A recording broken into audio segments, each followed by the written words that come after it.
Salve, salve rapaziada, eu sou o Ramon da RDS Team. Seja bem-vindo a mais um vídeo do meu canal. E hoje eu tô com o meu parceiro Boni. E aí, Ramonzito? Rapaz? Mano, o cara encostou com uma moto que eu vou falar pra vocês. O bagulho é chique, mano.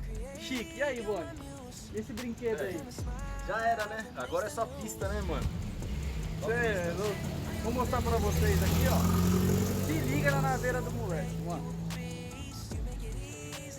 Se liga aí, rapaziada. Você acha que o menino acelera ou não? E ó, vai estar marcando o canal dele aqui embaixo aqui, ó.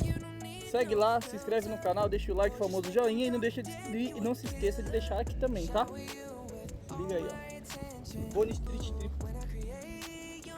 Se liga na veira do moleque. Tá com o apoio aqui da Max Racing também, diz ele, né? Aqui é adesivo que o Valdir mandou fazer, mano. Valdir, dono da Max Race, que mandou fazer. Max Race e Boni Street Trip. O Valdir é o cara. Isso aí, se liga o brinquedinho. Tá bonito, hein, família?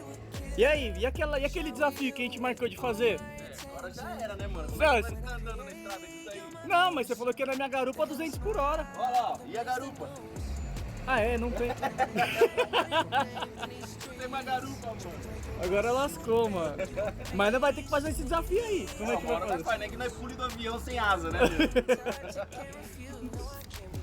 Ô, rapaziada, é isso aí. Eu vim pra mostrar a moto de vocês aí. E mais uma vez, deixa o seu like pra fortalecer a gente aí. Tamo junto. Valeu, obrigado e fui!